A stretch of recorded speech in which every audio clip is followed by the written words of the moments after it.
We are getting closer and closer to the launch of the Nintendo Switch 2, and we've got some big updates and information to go over that gets me excited to play the content. So let's start off with Nintendo and the Pokemon Company. Game Freak finally showing off a new look at Pokemon Scarlet and Violet patch 4.0.0. The update is out now and it optimizes things for the Nintendo Switch 2. According to the patch, here is the rundown. Visuals optimized for the Nintendo Switch 2 display and high resolution TVs for improved image quality. Frame rate improved for smoother movement on the Nintendo Switch 2. So you guys are seeing that first glorious footage. Now, let's just go ahead and get some of, I would say, the groundwork out first with this. One, this absolutely, obviously not at 60 frames and looking in terms of resolution as good, but this obviously should have been better optimized for the Nintendo Switch 1. There was no reason why this game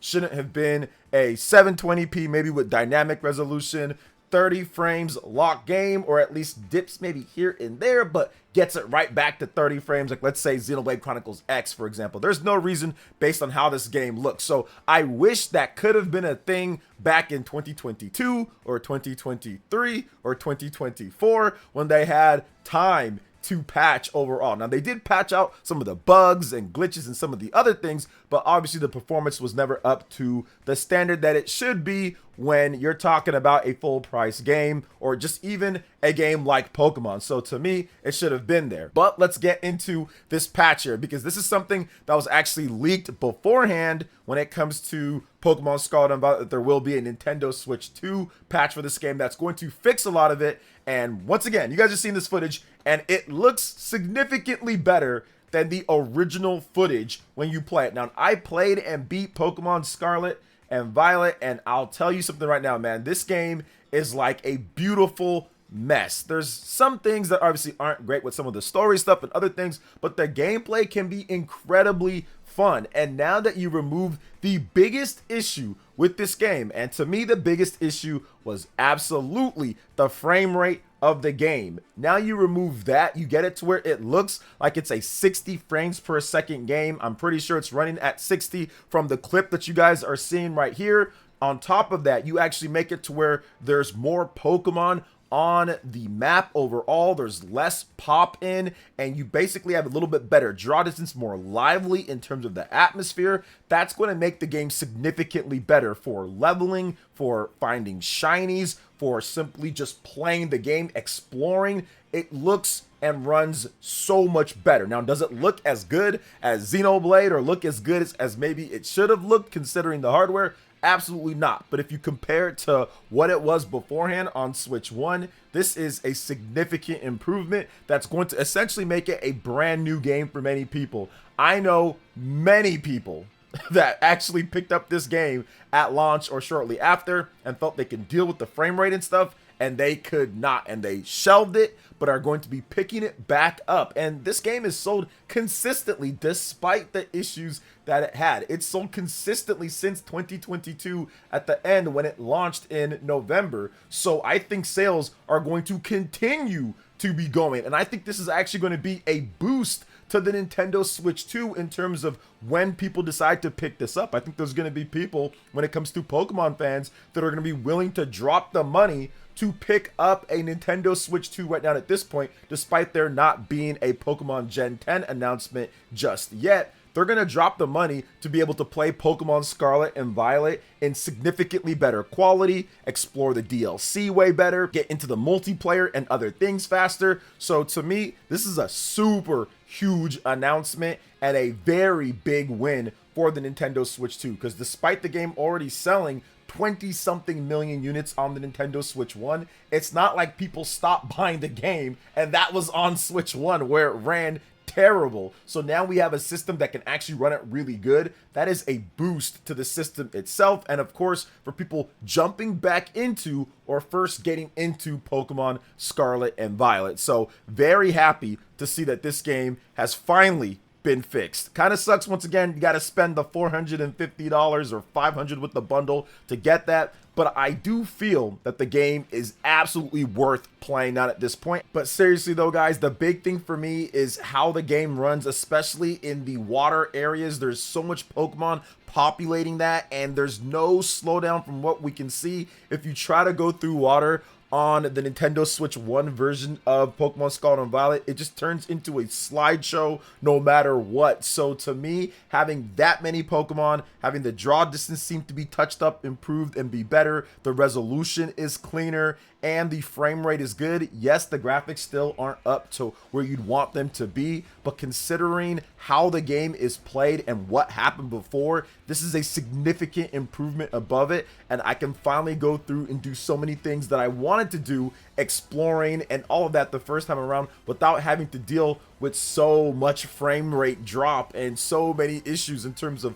pop-in and other things. So yeah, significantly improves the experience here. And if you're a Pokemon fan, you are going to buy the Nintendo Switch 2 anyway. You were going to get it anyway because they're going to announce a new Pokemon Gen 10 that's probably going to come out next year or something like that. Or there's going to be another big Pokemon game that's coming out. We obviously have Pokemon Legends ZA, which is going to run and look a lot better on the Nintendo Switch 2. So if you're a Pokemon fan, you are probably going to buy the Nintendo Switch 2 anyway at this point. But I know a lot of you guys that are new, we're going to subscribe to the channel anyway because you appreciate all of the great Nintendo Switch 2 content that we're dropping, in addition to having a big launch stream with a Nintendo Switch 2 giveaway as well. So hit that subscribe button and get ready because we are going to have it rocking when it comes to the Nintendo Switch 2 launch and the launch night stream. So look out for that on launch night. I'll give you guys more details when we get closer to it, but we're getting really close. So yeah, hit that subscribe button. Now let's go ahead and jump into the next topic here, guys, because we have to discuss what is going on with CD Projekt Red and Cyberpunk 2077,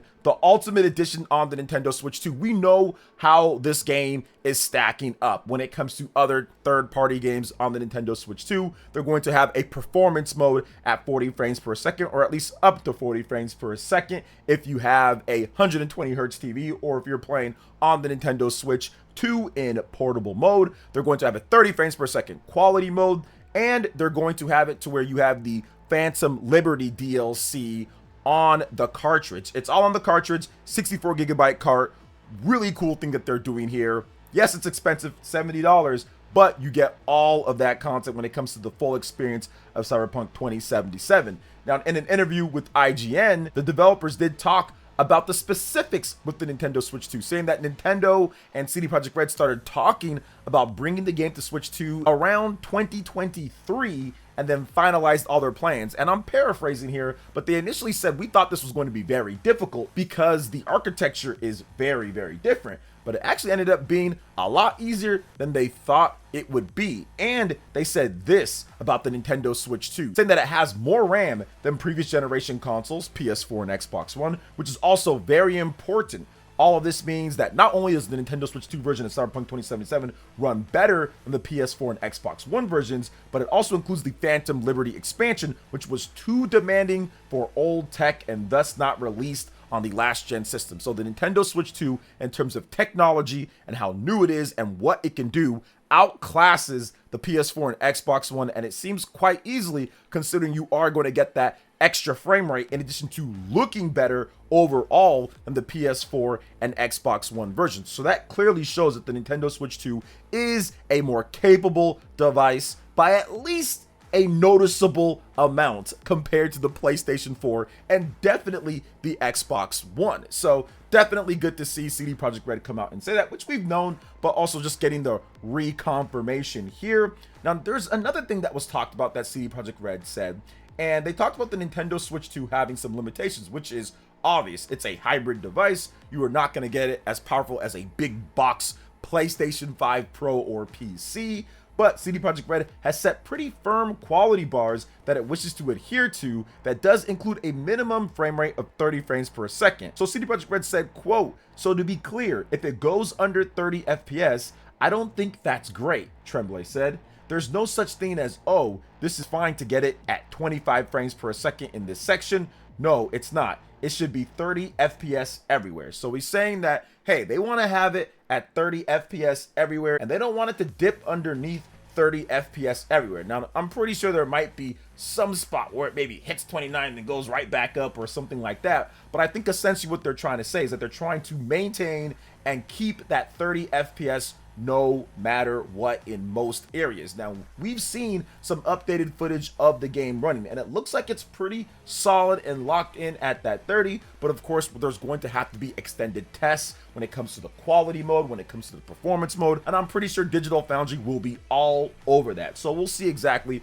but if he's saying this here overall, I think they're pretty confident that they've got a good performance mode that hits up to 40 frames, so you'll get above 30 consistently, and then if you're playing in the quality mode, it should stay at 30 most or the majority of the time and not hit bad frame rates when there's crazy things going on or certain stuff like that. So we'll see overall. But what do you guys think about Cyberpunk 2077? Plan on picking it up on the Nintendo Switch 2? You can let me know in the comment section. But now we're going to move on to another game that was kind of a interesting announcement from IO Interactive. There is a new 007 game that is coming out, and now we have a showcase for them as well that's set for June 6th. Has announced that it will host an IO Interactive showcase on June 6th at 6 p.m. PT, 9 p.m. Eastern Time. Quote, "This event celebrates our 25-year history with the Hitman franchise and shares an in-depth look at the diverse future of our studio," said IO Interactive CEO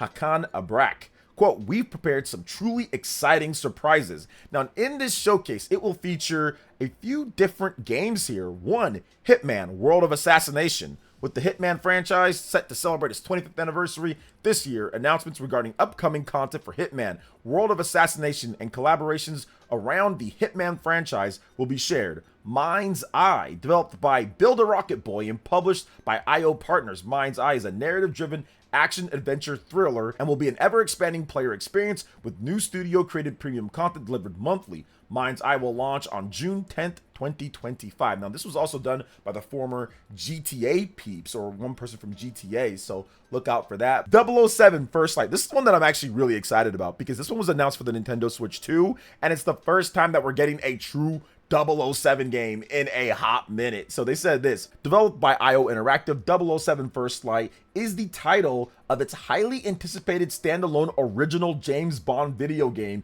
set to be revealed this week. Now, there's also additional surprises before I get back to 007 First Light. Fans can also look forward to additional surprises and special guests throughout the show in celebration of IO Interactive's abundant future. So definitely good to hear about Hitman World of Assassination. That is a launch title for the Nintendo Switch 2. We'll see how Mind's Eye works out overall, but for me, 007 First Light will be the game that I'm looking forward to seeing, just because I used to play a ton of GoldenEye back in the day and 007 Nightfire on the GameCube and just 007 games in general, and I loved Perfect Dark and all of that on the N64. So I'm looking forward to seeing what they do with this new 007 game. It's been a long time since we've got one, and I think that we're due for something that should look and play incredible. Now, I'm going to wonder if they're going to have it first person. Obviously, 007 games are mainly or known to be in first person, but there's been some in third person, or at least optional third person modes before. So we'll see what they do here. What do you guys think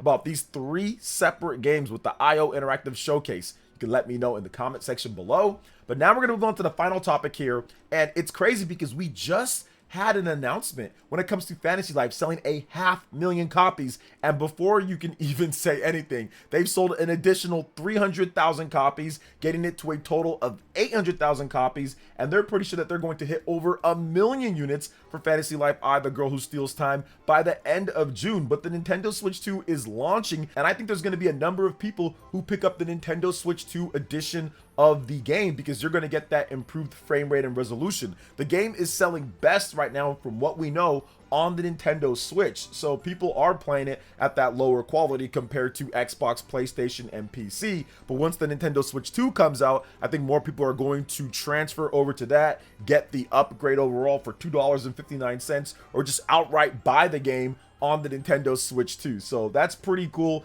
And here is what Level 5 had to say, which honestly, they needed this to be a hit, and it looks like it's happening here. Released simultaneously worldwide on May 21st, Fantasy Life I, The Girl Who Steals Time has surpassed 800,000 copies sold globally as of June 2nd, said Level 5. Since launch, received an overwhelming response far beyond expectations, with the download version performing strongly on digital platforms both in Japan and internationally. On several platforms, the game is even ranked #1 for multiple days, and sales have continued to grow steadily ever since. So they're talking about the Nintendo Switch 1. We sincerely thank all players for their tremendous support. So yeah, awesome stuff there. But the game is available for the PS5, Xbox Series S and X, Nintendo Switch, PlayStation 4, and PC via Steam. And once again, is coming officially to the Nintendo Switch 2 on launch day, where I do think that that will put it over the final boost and sprint to 1 million units and beyond. I think that it could even do better than that overall, especially once those discounts and all that start hitting in and holidays and everything like that. So very good, very happy for level 5. They needed a hit and they got one here. So what do you guys think about all the different topics when it comes to what we discussed here with the Nintendo Switch 2? Hype is building. We're getting very close. Let me know in the comment section below. All right, guys, that wraps it up for this video here. Thank you so much for watching. I do appreciate it. Please make sure you hit that like button, subscribe if you're someone new, click that notification bell, and check out my other Nintendo Switch 2 RPG content and more right here on screen. Thanks for watching, and we'll catch you guys for the next one. Peace.